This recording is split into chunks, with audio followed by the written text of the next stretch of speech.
না বাবুর পায়ে লাগেনি।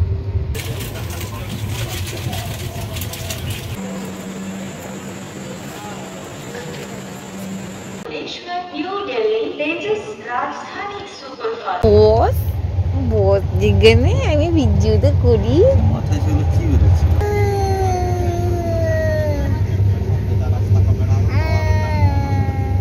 হ্যালো বন্ধুরা, নতুন একটা ব্লগে তোমাদের স্বাগত জানাই। তো কোয়ার্টারে যাওয়ার যে স্বপ্নটা ওটা কিন্তু আমার ফাইনালি পূরণ হতে চলেছে, ঠিক আছে। তো বলবো না যে এটা আমার ফার্স্ট কোয়ার্টার মানে যাওয়া, আমি এর বিয়ের পরে দুবার কোয়ার্টারে গেছিলাম। তো পুরো প্রেগনেন্সি টাইমে কোয়ার্টারে ছিলাম। তো ডেলিভারির জন্য বাড়িতে আসি, তারপর বেবি এখন 9 মান্থ 10 মান্থ হওয়ার পরে আবার আমি যাচ্ছি কোয়ার্টারে, ঠিক আছে। তো দেখো, কোয়ার্টারে যাওয়ার স্বপ্নটা প্রত্যেকটা ফৌজি ওয়াইফেরই থাকে। আমরা কিন্তু মানে বড় বড় অট্টালিকায় থাকতে পছন্দ করি না, কিন্তু ভাগা চোরা হোক যাই হোক না কেন, কোয়ার্টারে মানে বরের সঙ্গে থাকাটা যে কতটা আনন্দের না, সেটা শুধুমাত্র ফৌজি ওয়াইফরাই বোঝে, যেটা আমি মনে করি। তো ব্লগটা আমি এখান থেকেই শুরু করছি, কারণ হচ্ছে গিয়ে এমনিতেই 5-6 দিন লেগে যায় প্যাকিং করার জন্য। তো তার উপর ছোটো বাচ্চা নিয়ে যাচ্ছি, তো কী কী লাগবে না লাগবে সমস্ত কিছুই কিন্তু মানে একটা মাইন্ড সেট আপ করে তারপর হচ্ছে গিয়ে রেডি করে প্যাকিং করতে হয়েছে।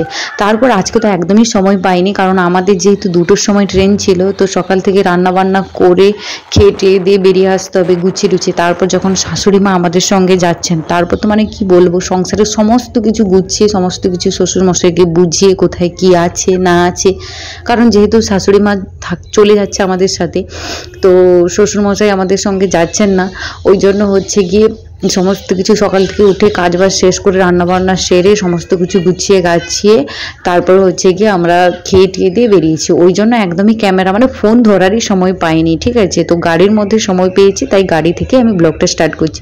তো দেখো, আমরা স্টেশনে পৌঁছে গেছি, মানে আমাদের ট্রেন আমরা যেখান থেকে ধরবো, আমাদের যেহেতু 2টোর সময় ট্রেন ছিল, ওই জন্য আমরা গাড়িকে বলে মোটামুটি ট্রেন ধরার কিছুক্ষণ আগে আমরা চলে এসেছি। তো ওইখানে দেখো হচ্ছে কি আমার শ্বশুরমশাই মানে কি বলবো, আর একটু হলেই মনে হয় কান্না করে দিত। একে তো মা চলে যাচ্ছে, মানে আমার শাশুড়ি মা চলে যাচ্ছে, সেটাতে মন খারাপ, কারণ এত বছর ওনাদের সংসারে বা বিবাহিত জীবনে কোনো দিনও আমার শ্বশুরমশাই শাশুড়ি মাকে ছেড়ে থাকেনি, কোনো দিনও নয়, একটা দিনও নয়, ঠিক আছে।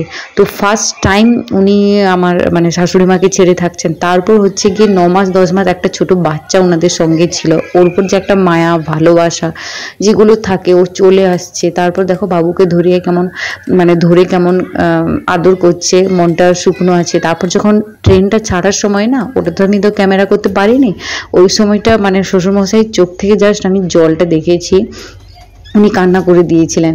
একে তো উনি হচ্ছে গিয়ে শক্ত মনের মানুষ, তার উপরে হচ্ছে উনি কান্না করছেন, তার মানে ওনার কতটা কষ্ট হচ্ছে।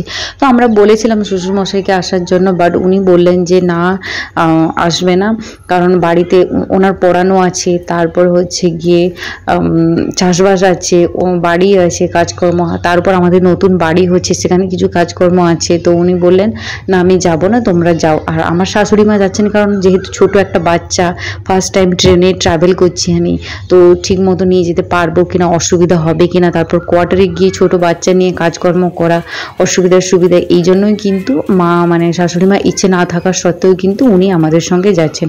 তো তারপর দেখো আমরা ট্রেনে উঠে গেছি, একদম স্টেশনে ভিডিওটা শেষ করেছিলাম, তারপরে ট্রেন আসতে আমরা ট্রেনে উঠে পড়েছি। আর ট্রেনে উঠে কিন্তু আমার ছেলের দেখেছো কাজকর্ম, মানে ও ফার্স্ট টাইম ট্রেনে উঠেছে, তো ওর এতটা আনন্দ হচ্ছিল মানে কি বলবো।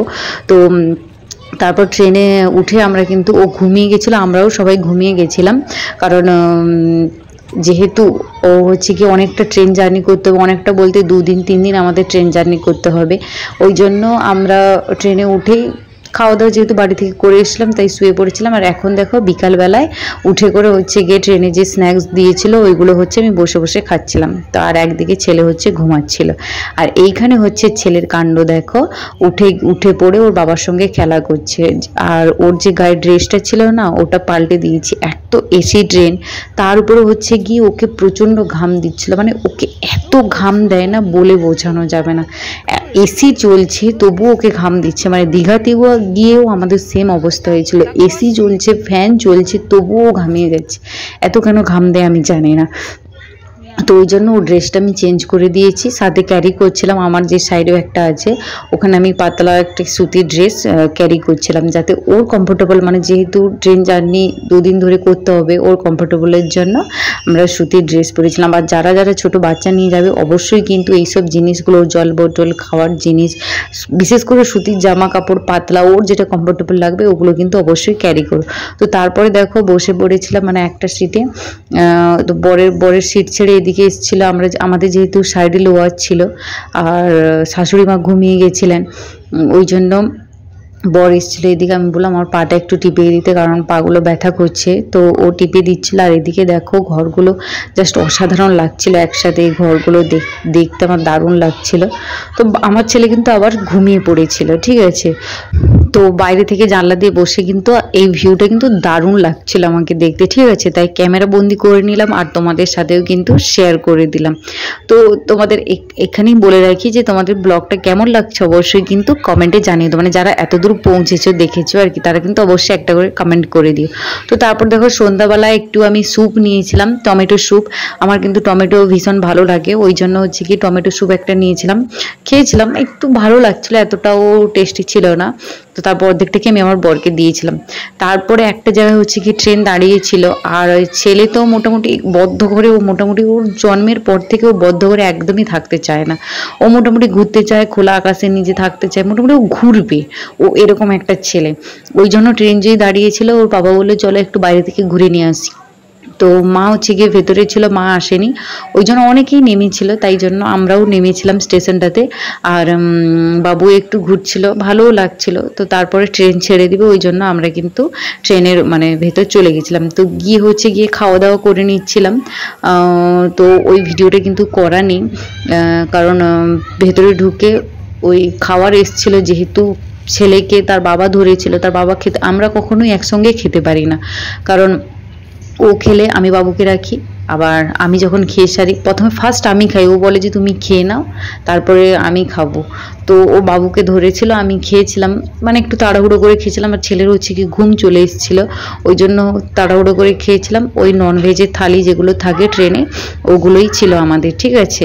দেখো ঘুমিয়ে গেছি, এখন ছেলের কাণ্ডটা দেখো, জাস্ট আমি কথাটা বন্ধ করছি আর ওর হাসিটা শোনো তোমরা, ঠিক আছে।